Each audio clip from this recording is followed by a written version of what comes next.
ہم اہل سنت والجماعت کے ہاتھوں میں نبی پاک صلی اللہ تعالی علیہ وسلم کا دامن اور آپ ہی کے صدقے میں غوث پاک رضی اللہ تعالی عنہ کا بھی دامن ہے۔ بہت ساری مماثلت ہم یہ تو نہیں کہہ سکتے کہ جیسے معجزات نبی پاک صلی اللہ تعالی علیہ وسلم سے صادر ہوئے ویسے ہی غوث پاک سے نہیں۔ ہاں یہ بات ضرور کہی جا سکتی ہے کہ جس طرح سرکار سے معجزات کا ظہور ہوتا تھا ویسے ہی غوث پاک رضی اللہ تعالی عنہ سے بھی کرامتوں کا ظہور ہوا کرتا تھا۔ سرکار ابھی پیدا نہیں ہوئے تھے، معجزات ظاہر ہو رہے تھے۔ سرکار جب پیدا ہوئے فرمایا بچپنے کے زمانے میں بھی معجزات ظاہر ہوئے، اعلان نبوت فرمایا تب بھی معجزات ظاہر ہوئے،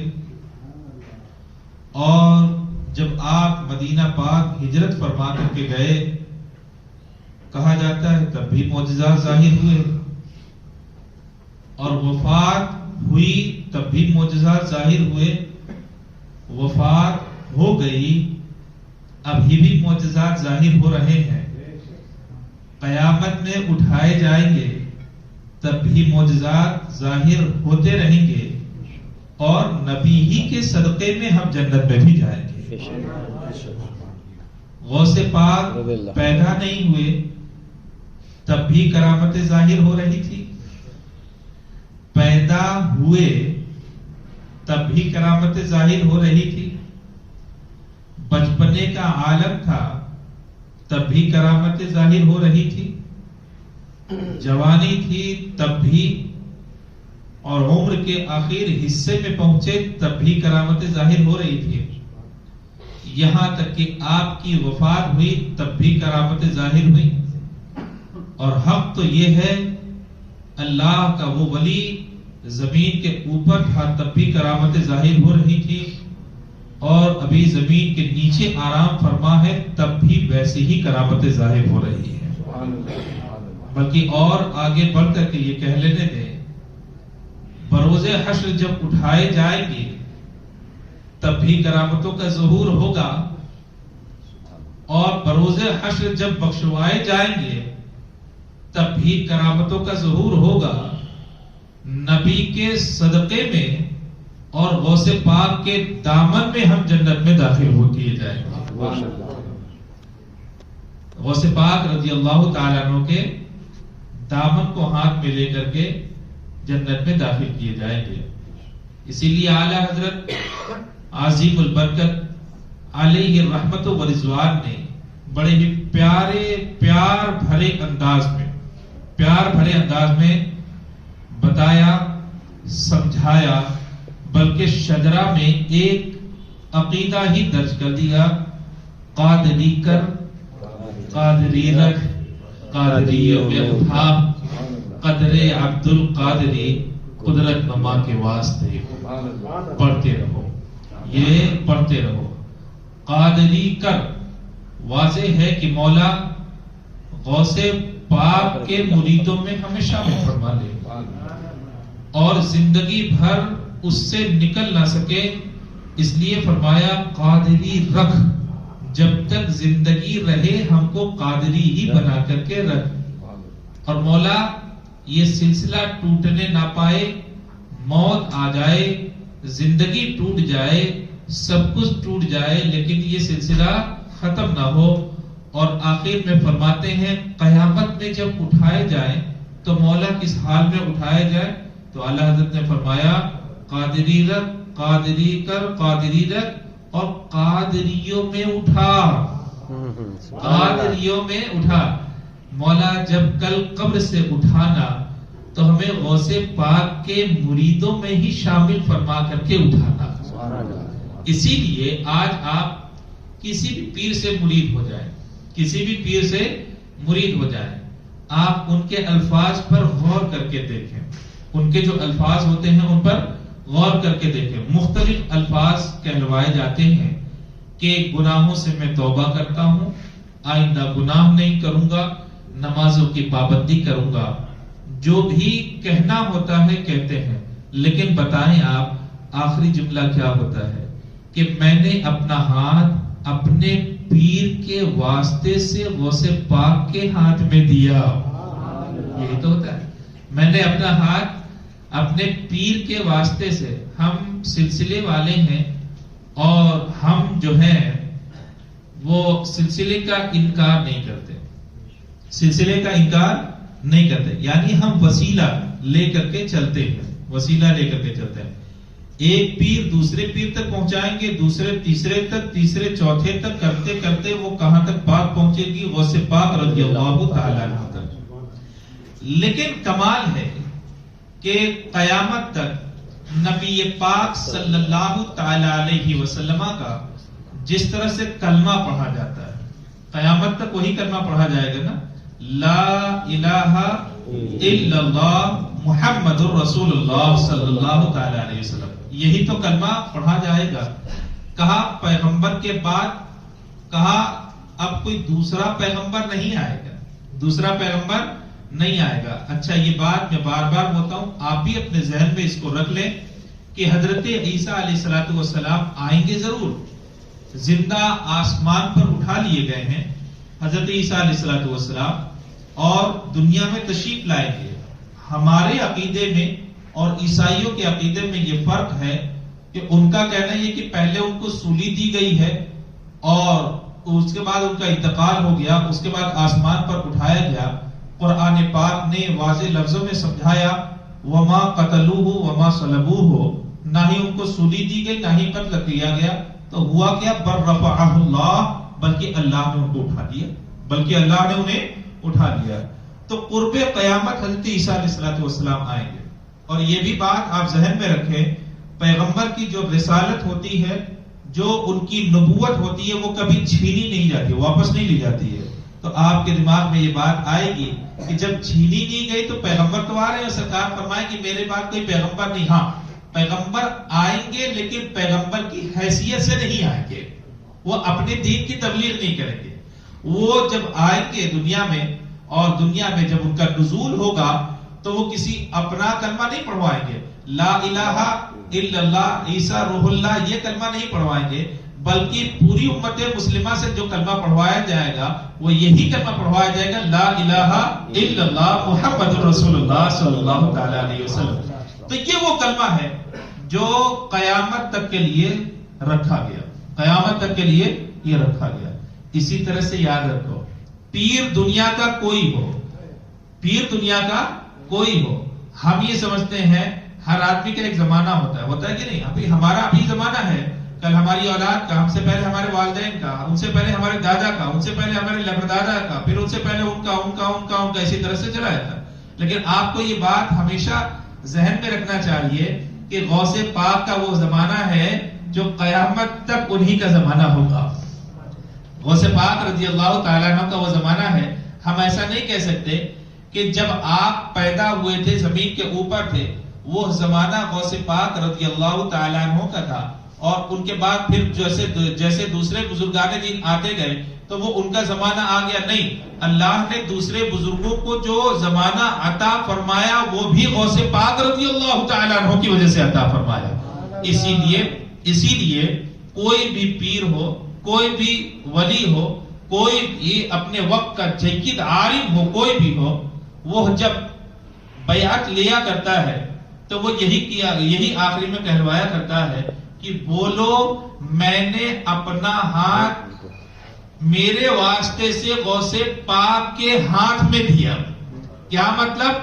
کہ میں اس زمانے میں موجود ضرور ہوں، لیکن حکم تو انہی کا چلا آ رہا ہے، اور قیامت تک انہی کا حکم چلتا رہے گا۔ سکہ انہی کا چلتا تھا اور انہی کا سکہ چل رہا ہے، اور صبح قیامت تک انہی کا سکہ چلتا رہے گا۔ بڑی مشہور بات ہے کہ حضرت مفتی اعظم ہند علیہ الرحمت و رضوان سے کسی نے پوچھ دیا تھا، حضور آپ فرماتے ہیں کہ میں نے اپنا ہاتھ آپ کے واسطے سے غوث پاک کے ہاتھ میں دیا، نگاہیں دیکھ رہی ہیں کہ میرا ہاتھ، میری ہتھیلی اور آپ کی ہتھیلی ہاتھ تو میں آپ کے ہاتھ میں رکھ رہا ہوں اور کہلوا رہے ہیں کہ میں نے اپنا ہاتھ غوث پاک کے ہاتھ پہ دیا، حالانکہ ابھی آپ نے یہ بھی پڑھوایا کہ میں آئندہ گناہ نہیں کروں گا، میں توبہ کرتا ہوں، یہ تو میں دیکھ بھی نہیں رہا ہوں۔ تو ہاتھ بظاہر میرا جو ہے وہ آپ کے ہاتھ میں ہے اور آپ کہلوا رہے ہیں غوث پاک کے ہاتھ میں۔ اللہ اکبر۔ آپ مسکرائے، اپنا ہاتھ اس کے سر پر رکھ دیا، تب اس نے دیکھا تھا کہ وہ ہاتھ جو رکھ رہا ہے وہ کسی اور کے ہاتھ میں نہیں تھا بلکہ غوث پاک رضی اللہ تعالیٰ عنہ کے ہاتھ میں۔ ہر زمانہ غوث پاک رضی اللہ تعالیٰ عنہ کا ہی زمانہ ہے، ہر زمانہ غوث پاک رضی اللہ تعالیٰ عنہ ہی کا زمانہ ہے۔ جیسے نبی پاک صلی اللہ تعالیٰ علیہ وسلم کے رسالت کا سکہ قیامت تک کے لیے ہے، ویسے ہی غوث پاک رضی اللہ تعالیٰ عنہ کی ولایت کا جو سکہ ہے وہ قیامت تک کے لیے ہے، وہ قیامت تک کے لیے۔ جیسے نبی پاک صلی اللہ تعالیٰ علیہ وسلم کے رسالت میں کوئی تبدیلی نہیں آ سکتی، ویسے ہی غوث پاک رضی اللہ تعالیٰ عنہ کی ولایت میں بھی کوئی تبدیلی نہیں آ سکتی، وہ بھی قیامت تک کے لیے ہے۔ فرماتے ہیں کہ اللہ تبارک و تعالیٰ نے نبی پاک صلی اللہ تعالیٰ علیہ وسلم کے اندر تمام انبیاء کے معجزات کو رکھا، بلکہ نبی آخر الزمان کو معجزہ بنا کر کے بھیجا۔ ایسے ہی غوث پاک کو تمام اولیاء کی کرامتیں بھی عطا فرمائی، اور یہاں تک کہ غوث پاک کو سراپا کرامت بنا کر کے دنیا میں بھیجا ہے، سراپا کرامت بنا کر کے۔ اسی لیے تو ہم ان کو کئی نام سے یاد کرتے ہیں۔ کبھی ہم کیا بولتے ہیں؟ بڑے پیر، کبھی ہم پکارتے ہیں دستگیر۔ دستگیر کا مطلب سمجھتے ہیں آپ؟ دستگیری کرنے والا۔ ہم کمزور ہیں، وہ طاقتور ہے۔ ہم کمزور ہیں لیکن وہ طاقتور ہے۔ اور کیا کہتے ہیں؟ کہتے ہیں بڑے پیر ہے، دستگیر ہے، محی الدین ہے، کیا کیا نام اگر ہم گنانا چاہیں گنا نہیں سکتے۔ نبی پاک صلی اللہ تعالی علیہ وسلم کے اوصاف کو اگر ہم گنائیں، فرماتے ہیں کہ ان کے اوصاف کو، یعنی پیغمبر کے اوصاف کو آپ گنا ہی نہیں سکتے، ویسے ہی غوث پاک رضی اللہ تعالی عنہ کے اوصاف بھی آپ گننے کے لیے بیٹھ جائیں تو گن نہیں پائیں گے۔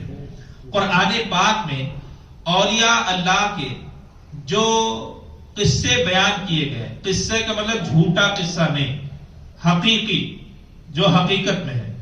آپ کو یاد ہوگا حضرت سلیمان علیہ السلام کے زمانے میں بلقیس تھی جب ایمان نہیں لائی، جب وہ ایمان نہیں لائی تھی، اور معاملہ کیا ہوا؟ ہدہد پرندے نے آ کر کے کہا تھا حضور ایک ایسی بھی ملکہ ہے جو سورج کو پوجا کرتی ہے، اس کے پاس بڑی مملکت ہے اور اس کے پاس شاہانہ تخت ہے۔ اللہ اکبر۔ حضرت سلیمان علیہ السلام نے صرف ایک خط لکھا تھا، قرآن پاک نے بڑی اچھی ترجمانی کی، انہو من سلیمان و انہو بسم اللہ الرحمن الرحیم۔ قرآن پاک کے بیچ میں، سورتوں کے بیچ میں یہی ایک بسم اللہ ہے جو ہے، یعنی وہ بسم اللہ حضرت سلیمان علیہ السلام کا خط کا حصہ تھا جسے قرآن پاک میں شامل فرما دیا گیا، جسے قرآن پاک میں شامل فرما دیا گیا۔ کیا ہے خط؟ یہ سلیمان کی طرف سے ہے، انہو من سلیمان و انہو بسم اللہ الرحمن، اور بے شک بسم اللہ الرحمن الرحیم، تمام کام جو شروع ہوتے ہیں وہ اللہ رب العزت کے نام سے شروع ہوتے ہیں۔ اب اللہ رب العزت نے اسے قرآن پاک میں شامل فرما دیا۔ اب اس کے بعد کیا ہوا؟ بلقیس نے خط پڑھا تو اپنے لوگوں سے مشورہ کیا، لوگوں نے کہا طاقتور ہیں، ہم بھی بادشاہ ہیں، اگر وہ بھی بادشاہ ہے تو لڑ لیتے ہیں، جو طاقتور ہوگا جیت جائے گا، جو طاقتور ہوگا وہ جیت جائے گا۔ بلقیس سمجھدار عورت کا نام تھا، وہ بہت دانش مند تھی، وہ بہت ہی عقل مند تھی، ہر معاملے میں طاقت کا اظہار کرنا حماقت اور بیوقوفی ہوا کرتا ہے۔ بادشاہ جو سمجھدار ہوا کرتے ہیں وہ ہر معاملے میں طاقت کا استعمال نہیں کرتے بلکہ اپنی سمجھداری کا ثبوت دیا کرتے ہیں۔ اللہ اکبر۔ بلقیس نے کہا، انہوں نے یہ کہا ہے کہ تمام کائنات کو بنانے والا ایک ہی خالق ہے، ایک ہی مالک ہے، ایک کام کرتے ہیں، ان کی طرف ایک لشکر، ایک اپنے ہدیوں کا، ایک تحفوں کا، کچھ لوگوں کا وفد بنا کر کے ان کی طرف بھیجتے ہیں. اگر وہ دنیا دار بادشاہ ہوں گے تو تحفے کو قبول کر لیں گے اور ہمارے اوپر چڑھائی نہیں کریں گے. یاد رکھو، دنیا دار بادشاہ اور ایک پیغمبر میں یہ فرق ہوا کرتا ہے کہ دنیا دار بادشاہ جب لڑا کرتا ہے تو وہ زمین کے خطے کی خاطر لڑا کرتا ہے، لیکن اللہ کا پیغمبر جب لڑا کرتا ہے تو زمین کے خطے کے لیے نہیں لڑا کرتا، وہ اعلاء کلمت اللہ اور اللہ کے نام کو بلند کرنے کے لیے لڑا کرتا ہے. چنانچہ حضرت سلیمان علیہ السلام نے جب یہ خط لکھا، بلقیس نے کہا آزمایا جائے، ایک وقت بھیجا جائے، سونے جواہرات اور چاندی اور ہیرے موتی دے کر کے بھیجا جائے، اگر دنیا کے بادشاہ ہوں گے تو وہ قبول کر لیں گے اور پھر ہمارے اوپر چڑھائی نہیں کریں گے، اور اگر دین کے بادشاہ ہوں گے تو وہ قبول نہیں کریں گے. تاریخ اس بات کی گواہ ہے، قرآن پاک اللہ کا کلام اس بات کا گواہ ہے.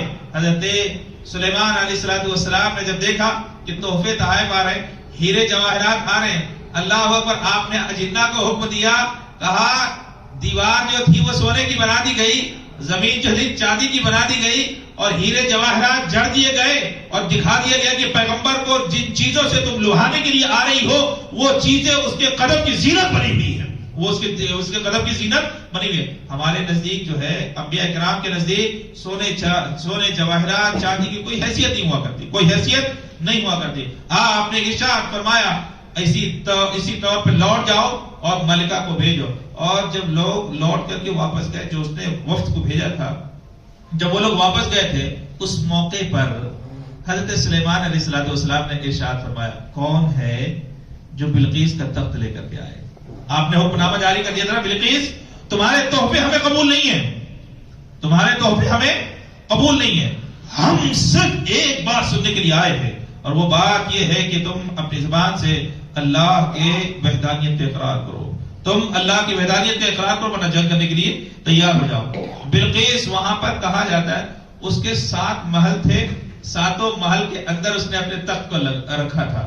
تخت کتنا بڑا، کہتے ہیں اتنی چھوٹی کرسی تھوڑے نہ تھی، 40 گز چوڑا تھا اور 60 گز لمبا تھا، 60 گز لمبا تھا. ایک گز میں کہا 3 فٹ سے بھی زیادہ کی لمبائی ہوا کرتی ہے، 3 فٹ سے بھی زیادہ لمبائی ہوا کرتی ہے. تو 40 گز چوڑا اور 60 گز لمبا، اور بھاری کتنا ہوگا اللہ ہی بہتر جانتا ہے. جواہرات دنیا کے اس میں جڑے ہوئے تھے، بھاری کتنا وہ اللہ ہی بہتر جانتا ہے. لہذا اب جب اس نے اپنے محل میں رکھا، کہتے ہیں اس کے محل میں 7 دروازے تھے، 7 دروازوں کے اندر اس نے اپنا تخت رکھا، اور تخت رکھنے کے بعد سارے دروازوں کو اس نے بند کیا اور چلی وہاں سے پیدل کہ اب حضرت سلیمان کی بارگاہ میں حاضر آنا ہے. اللہ اکبر. حضرت سلیمان علیہ السلام نے ارشاد فرمایا، کون ہے جو اس کے تخت کو اس کے آنے سے پہلے ہمارے دربار میں حاضر کر سکے؟ اللہ اکبر. جو تو اجنہ کی بھی جماعت تھی نا، وہ تو سب کے لیے انبیاء جو ہوتے ہیں، رسالت سب کے لیے ہوا کرتی ہے. ہاں، اتنا فرق ضرور ہے کہ اللہ تبارک و تعالیٰ نے حضرت سلیمان علیہ السلام کو ظاہری حکومت بھی جناتوں پر عطا فرمائی، جناتوں پر ظاہری حکومت بھی عطا فرمائی تھی. کیا پیغمبر اعظم صلی اللہ تعالی علیہ وسلم کو اللہ رب العزت نے یہ حکومت نہیں عطا فرمائی؟ یقیناً عطا فرمائی. پیغمبر، ہمارے جو پیغمبر ہیں وہ تو شہنشاہوں کے شہنشاہ ہیں ہی، بلکہ یوں کہا جا سکتا ہے کہ اللہ نے حضرت سلیمان علیہ السلام کو یہ جو سلطنت عطا فرمائی وہ بھی ہمارے پیغمبر کی وجہ سے عطا فرمائی، وہ بھی ہمارے پیغمبر کی وجہ سے عطا فرمائی. اب حضرت سلیمان علیہ السلام نے ارشاد فرمایا، کون ہے جو اس کے تخت کو لا سکے؟ قال عفریت من الجن. جنوں میں سے ایک کا نام عفریت تھا، جنوں میں سے ایک کا نام عفریت تھا. اس نے کھڑے ہو کر کے کہا، حضور میں اتنی جلدی لا سکتا ہوں قبل ان تقوم من مقامک، اب تقوم من مقامک. کہا کتنی جلدی لاؤ گے؟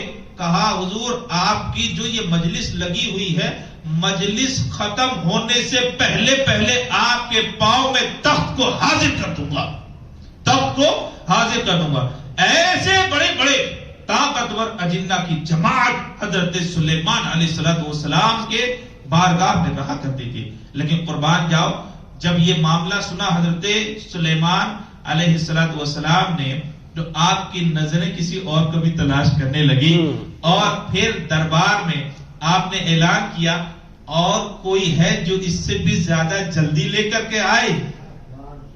آپ کے وزیر انسان تھے, دیکھو یہ ولی تھے. یہ کیا ہے؟ قرآن پر لوگ کہتے ہیں نا کہ یہ جو اتنا اولیاء اللہ کے بارے میں آپ بولتے ہو, یہ کیا قرآن پاک میں بھی موجود ہے؟ بھائی میں کہیں اور کی بات نہیں کر رہا ہوں, میں قرآن پاک ہی کی بات کر رہا ہوں, کسی اور جگہ کی بات نہیں. ان کا نام کہاں؟ آصف بن برخیہ. آپ کے وزیر کا نام حضرت آصف بن برخیہ. آپ کی طرف دیکھا, آپ کھڑے ہوئے اور عرض کیا حضور میں اس سے جلدی لے آؤں گا. کہا کتنی جلدی؟ کہا آپ کا پلک بھی نہیں جھپکنے پائے گا, اس سے پہلے 10 لاکھ میں حاضر. سبحان اللہ سبحان اللہ سبحان اللہ. عفریت نے جب کہا تھا, عفریت جن نے جب کہا تھا تو حضرت سلیمان علیہ الصلوۃ والسلام کو مان لینا چاہیے تھا نا, مان لینا چاہیے تھا نا کہ ٹھیک ہے عفریت کم سے کم میرے مجلس ختم ہونے سے پہلے تو لے آئے گا. لیکن یاد رکھو اللہ تبارک و تعالی انبیاء کو علم غیب عطا فرماتا ہے. اسی علم غیب سے حضرت سلیمان نے جان لیا تھا کہ اس سے زیادہ طاقتور بھی ہماری اسی مجلس میں موجود ہے, بے شک, اور وہ اس سے جلدی لانے پر قدرت رکھتا ہے, وہ اس سے جلدی لانے پر قدرت رکھتا ہے. اب یہ بتاؤ کہ حضرت آصف بن برخیہ کیا تھے؟ کہا وہ انسان تھے. کہا تھے کیا؟ کہا وہی تو اللہ کے ولی تھے, وہی تو اللہ کے ولی تھے. تو اللہ کے ولیوں کا ذکر تو قرآن پاک میں آیا, قرآن پاک میں آیا. لہذا ان کا ذکر کرنا, ان کی محفلیں منعقد کرنا اور ان کی کرامتوں کا سننا ہمارے عقیدے میں پختگی کا سبب بنا کرتا ہے, ہمارے عقیدے میں پختگی کا سبب بنا کرتا ہے. تو یہ ایک وہ واقعہ ہے جو قرآن پاک میں بالتفصیل ذکر ہوا. میں نے آپ کو تفصیل کے ساتھ نہیں بتایا, میں نے آپ کو تفصیل کے ساتھ نہیں بتایا. حضرت سلیمان علیہ الصلوۃ والسلام چلے اور ایک چونٹی کا بھی واقعہ ہے, ایک چونٹی کا بھی واقعہ, اس کے بعد حضرت بلقیس کا بھی واقعہ ہے. پھر اس کے بعد کہا کہ ان کے لیے کیسے کیسے تخت لگائے گئے تھے, کیسے کیسے محلات تیار کیے گئے تھے. اللہ اکبر. حضرت سلیمان علیہ الصلوۃ والسلام کے پاس جب حضرت بلقیس آئی تھی, اللہ اکبر, حضرت سلیمان علیہ الصلوۃ والسلام نے اپنے محل کی کاریگری ایسی کروائی تھی کہ دنیا نے پہلے کبھی دیکھا نہیں تھا. کہتے ہیں کہ زمین پر پانی بہ رہا تھا, زمین پر پانی بہ رہا تھا, اور اتنا صاف ستھرا گلاس, اتنا صاف ستھرا شیشہ اس پر لگوا دیا تھا کہ قرآن پاک کہتا ہے, قرآن پاک کہتا ہے کہ حضرت بلقیس جب آئی تھی, حضرت بلقیس جب آئی تھی, ان کو لگا کہ میں پانی میں پیر رکھوں گی, تو کہتے ہیں کہ انہوں نے اپنے پاجامے کو اوپر اٹھا لیا, یہاں تک کہ آپ کی پنڈلیاں دکھنے لگی. حضرت سلیمان علیہ الصلوۃ والسلام نے ارشاد فرمایا اٹھانے کی ضرورت نہیں ہے, پاؤں بھیگنے بھی نہیں پائے گا اور پار ہو جائیں گے. کہا ایسا کیسے؟ کہا جو چیز اس کے اوپر رکھی گئی ہے وہ تمہاری نگاہوں سے پوشیدہ رکھی گئی ہے,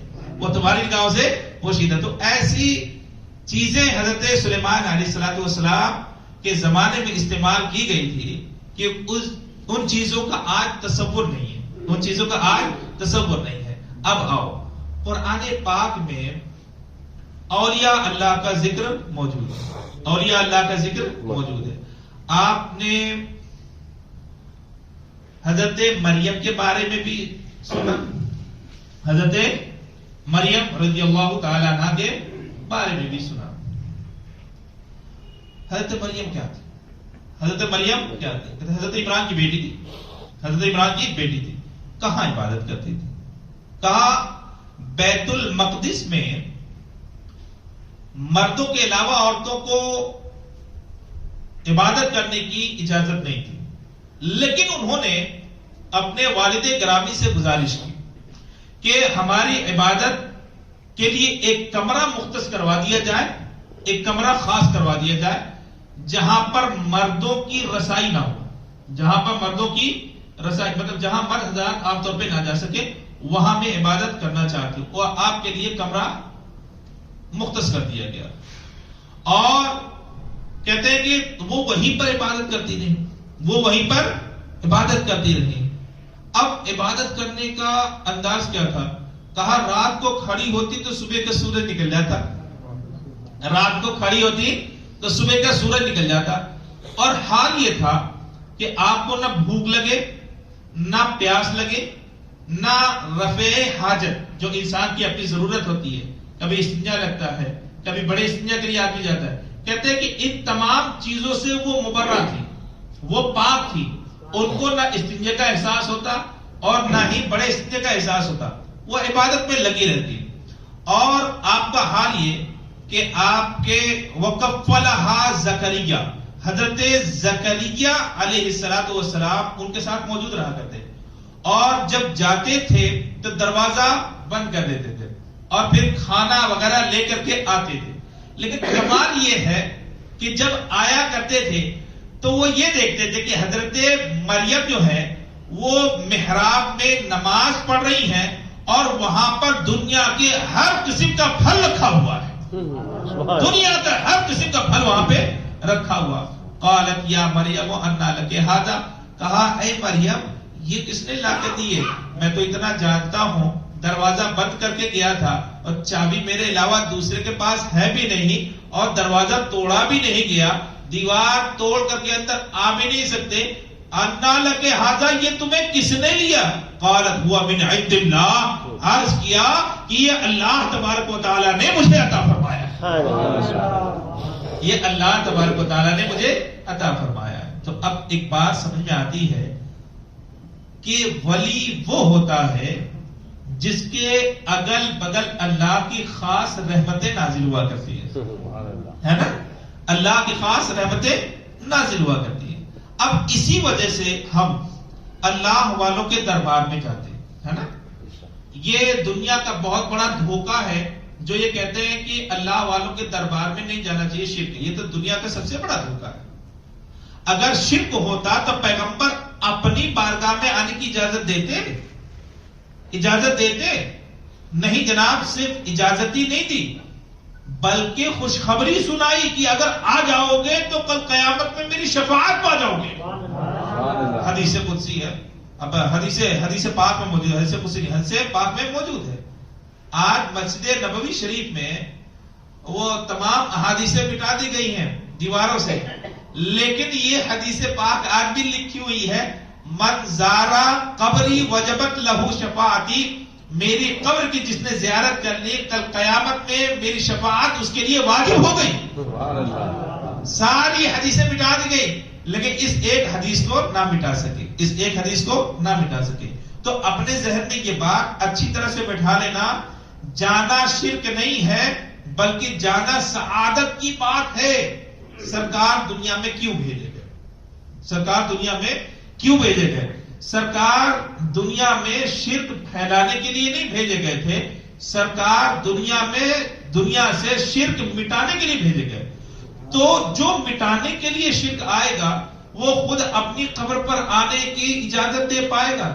اس کا مطلب واضح یہ ہوا کہ نبی پاک صلی اللہ تعالی علیہ وسلم کی قبر مبارکہ پر جانا یہ شرک نہیں ہے بلکہ سعادت کی بات ہے. اور سنو، جو اس طرح کی بات کیا کرتے ہیں، نبی پاک صلی اللہ تعالی علیہ وسلم کی حیات مبارکہ کو اٹھا کر کے دیکھو. حضرت امیر حمزہ کون ہے؟ حضرت امیر حمزہ کون ہے؟ کہتے ہیں کہ نبی پاک صلی اللہ تعالی علیہ وسلم کے چچا ہے، نبی پاک صلی اللہ علیہ وسلم کے چچا ہے. کہا جنگ احد میں آپ شہید ہو گئے، جنگ احد میں آپ شہید ہو گئے، لیکن یاد رکھو جس دن جنگ احد ہوئی تھی سرکار خاص اسی دن ہر سال حضرت امیر حمزہ کی بارگاہ میں ان کی قبر پر حاضری دیا کرتے تھے اور فاتحہ بھی پڑھا کرتے تھے. نبی پاک صلی اللہ تعالی علیہ وسلم، نبی پاک صلی اللہ تعالی علیہ وسلم. اور سنو، سرکار کائنات صلی اللہ تعالی علیہ وسلم کے اعلان نبوت سے پہلے آپ کی والدہ کا بھی انتقال ہو گیا. آپ کی عمر مبارکہ 7 سال تھی نا، تب والدہ کا انتقال ہو گیا. کہاں ابھی پیدا بھی نہیں ہوئے تھے، ابھی پیدا بھی سرکار نہیں ہوئے تھے. آپ کے والد حضرت عبداللہ کا بھی انتقال ہو گیا تھا، حضرت عبداللہ رضی اللہ تعالیٰ عنہ کا بھی انتقال ہو گیا تھا. یہ دونوں انتقال کر گئے تھے. کہا ہاں دونوں انتقال ہو گئے. کہا یہ جنتی ہے یا جہنمی ہے؟ ایک تو عقیدہ سن لو، یقیناً یہ جنتی ہے. جن کا بیٹا جنتی ہوگا ماں باپ کیوں نہیں جنتی ہوں گے؟ جن کا بیٹا جنتی ہوگا ان کے ماں باپ کیوں نہیں جنتی ہوں گے؟ اب سنو، نبی پاک صلی اللہ تعالی علیہ وسلم کے اعلان نبوت سے پہلے دو طرح کے لوگ تھے. ایک کو موحد کہا جاتا ہے اور ایک کو غیر موحد کہا جاتا ہے. موحد کیا ہے؟ جو اللہ کو ایک مانتا ہو, جو اللہ کو ایک مانتا ہو. جیسے حضرت ابو بکر صدیق رضی اللہ تعالیٰ عنہ کہتے ہیں سارا عرب, سارے مکے کے لوگ بتوں کی پرستش کرتے تھے, لیکن حضرت ابو بکر صدیق رضی اللہ تعالیٰ عنہ نے اعلان نبوت سے پہلے بھی کبھی پرستش نہیں کی اور اعلان نبوت کے بعد بھی کبھی پرستش نہیں کی. اللہ نے کو محفوظ رکھا. ایسی نبی پاک صلی اللہ علیہ وسلم کے والدین کریم ہیں, انہوں نے کبھی بھی بتوں کی پرستش نہیں کی. لیکن ایک بات جانتے ہو, سرکار اپنے والدین کریمین کی قبر پر بھی حاضر دیا کرتے تھے, حاضری دیا کرتے تھے. اور ایک روایت کے مطابق یہ ہے, پیغمبر نے جب اپنی رسالت کا اعلان فرمایا تو باقاعدہ نبی پاک صلی اللہ تعالی علیہ وسلم اپنے والدین کی قبر مبارکہ پر حاضر ہوئے. اللہ نے ان کے جسد مبارکہ میں روح کو ڈالا اور آپ نے زندہ کیا اور کلمہ پڑھا کر کے اپنی امت میں شامل فرما لیا ہے. کلمہ پڑھا کر کے باقاعدہ نبی پاک صلی اللہ علیہ وسلم نے اپنے والدین کریمین کو بھی اپنی امت میں شامل فرما لیا ہے. تو دنیا کے اس دھوکے میں نہ آنا کہ قبر پر جانا شرک ہے, یہ تو دنیا کا سب سے بڑا دھوکہ ہے, یہ تو دنیا کا سب سے بڑا دھوکہ ہے. تو کیا میں کہہ رہا تھا کہ حضرت مریم جہاں عبادت کر رہی تھی, حضرت مریم رضی اللہ تعالیٰ عنہ جہاں عبادت کر رہے تھے, تو حضرت زکریا نے کیا کہا تھا کہ اے مریم یہ پھل آئے کہاں سے, دنیا میں تو یہ ابھی کہیں پائے بھی نہیں جاتے. تو حضرت مریم نے کہا یہ تو اللہ کی جانب سے ہے, اللہ کی جانب سے ہے. تو بات سمجھ میں آتی ہے, جو اللہ والے ہوتے ہیں ان کے قریب اللہ کی خاص رحمتوں کا نزول ہوا کرتا ہے. بے شک. اور یہ بھی سن لو کہ خاص رحمتوں کا جہاں پر نزول ہوتا ہے وہاں پر جو دعا مانگی جاتی ہے وہ اللہ کی بارگاہ میں قبول بھی ہوا کرتی ہے. آج ہم سرکار کی بارگاہ میں آ کر کے کیوں آخر رو رو کر کے دعا مانگتے ہیں؟ سرکار کی بارگاہ میں آتے کہ نہیں؟ ہاں, کیا دعا مانگتے ہیں؟ اے اللہ کے پیغمبر آپ دعا فرماتے. ایک جو حقیقت میں محبت کرنے والا ہوتا ہے وہاں پہ جانے کے بعد اس پر وارفتگی کا عالم طاری ہو جاتا ہے. وارفتگی کا عالم دل پر کنٹرول نہیں رہتا ہے, وہ بہت زیادہ رونے لگتا ہے. کیوں؟ آپ ہی ماوا ہیں, آپ ہی ملجا ہیں, آپ ہی کی وجہ سے کائنات کو اللہ نے پیدا کیا ہے. آپ سے بڑا نہ اللہ نے پہلے کبھی پیدا فرمایا تھا, نہ ہی صبح قیامت تک پیدا فرمائے گا. آپ کا مقام اتنا بڑا. یہ باتیں جب ذہن میں آتی ہیں تو آدمی رونے لگتا ہے. اچھا, پھر کیوں کہا گیا کہ پیغمبر کے قرب میں ہی جا کے دعا مانگو؟ کہیں بھی تو دعا مانگی جا سکتی ہے نا, دعا کہیں بھی مانگی جا سکتی ہے, لیکن یہیں پر کیوں کہا گیا؟ کہا جہاں پیغمبر ہے اللہ کی خاصم خاص رحمتوں کا نزول تو وہی ہو رہا ہے. خاصم خاص رحمتوں کا نزول وہی پر ہو رہا ہے. سب سے فرشتے تو سب اچھے, لیکن ان اچھوں میں بھی جو سب سے اعلیٰ ہے ان کا نزول جو ہوا کرتا ہے وہ نبی پاک صلی اللہ علیہ وسلم کی بارگاہ میں ہوا کرتا ہے. اسی لیے دعا مانگی جاتی ہے. اب سنو, حضرت مریم رضی اللہ تعالیٰ عنہ کہتے وہ ان کے پاس جب پھل دیکھے حضرت زکریا علیہ السلام نے, تو حضرت زکریا وہ ہے جن کی اولاد نہیں ہوئی تھی, جن کی اولاد نہیں ہوئی تھی. چنانچہ انہوں نے اس بات کو سمجھ لیا جہاں رب کی خاص رحمتیں نازل ہو رہی ہیں, اگر دعا وہاں مانگی جائے تو یقیناً اللہ کی بارگاہ میں قبول ہوگی.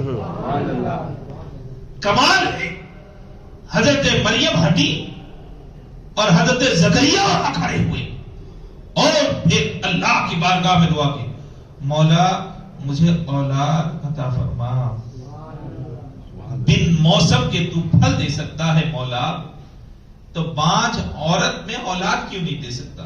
مولا تو سب پر قادر ہے. اب قرآن کیا کہتا ہے؟ اب قرآن کیا کہتا ہے؟ دیکھو, اللہ والوں کی فضیلت میں نہیں, اللہ والوں کی فضیلت میں نہیں بول رہا ہوں, قرآن پاک نے سکھایا. حضرت زکریا کی عمر بہت زیادہ ہو چکی تھی, ایک روایت کے مطابق 90 سال اور ایک روایت کے مطابق 110 سال ہو چکی تھی, اولاد نہیں ہو پائی, اولاد نہ ہو سکے.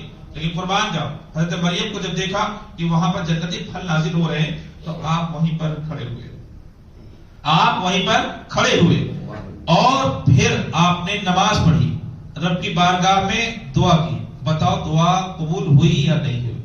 ہنالک دعا زکریا رب قال رب هب لي من لدنك ذرية طیبہ انك سمیع الدعاء.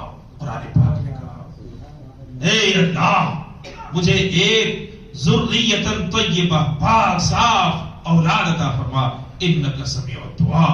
مولا تو دعاؤں کا سننے والا. کیا حضرت زکریا کو نہیں معلوم تھا کہ اللہ سنتا؟ ہاں، حضرت زکریا علیہ السلام کو معلوم تو تھا، یقیناً معلوم ہے، یقیناً معلوم ہے، لیکن ان کو یہ بھی معلوم ہے کہ دنیا کے کسی خطے میں جو دعائیں قبول نہیں ہوتی، اللہ والوں کے قریب اگر آ کر کے دعا کی جائے تو اللہ ان دعاؤں کو بھی قبول فرما لیا. اچھا دعا تو مانگی، کیا وہ دعا قبول ہوئی؟ فنادته الملائکۃ وهو قائم يصلي في المحراب ان الله يبشرك بيحيى. اللہ اکبر. ابھی دعا مانگنا ختم نہیں ہوا تھا، ابھی دعا مانگنا ختم نہ ہوا تھا. حضرت زکریا ابھی محراب مریم میں کھڑے تھے، ابھی حضرت زکریا علیہ السلام محراب مریم میں کھڑے ہوئے تھے.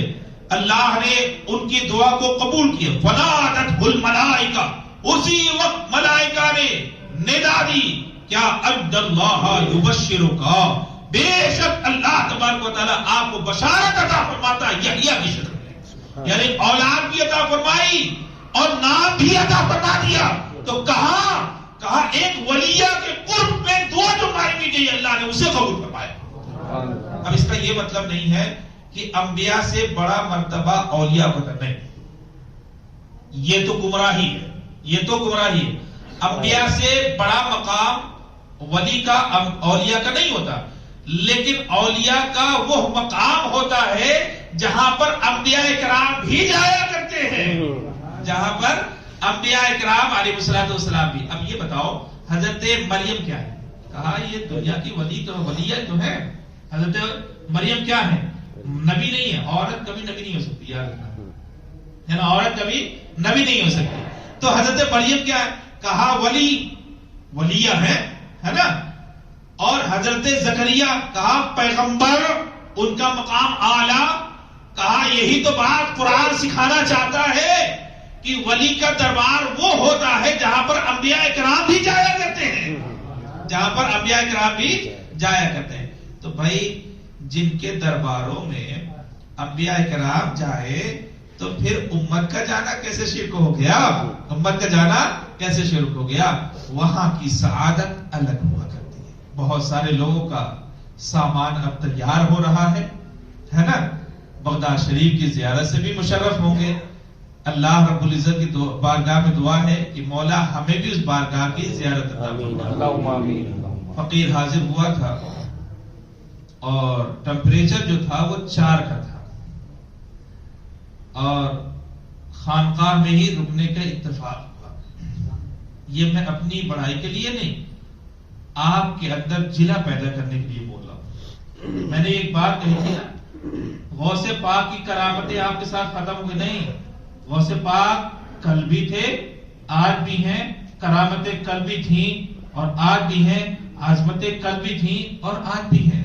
آپ سوچ کر کے دیکھو، 4 کا 3 کا 7 کا اسی کے بیچ میں ٹمپریچر ہوتا تھا.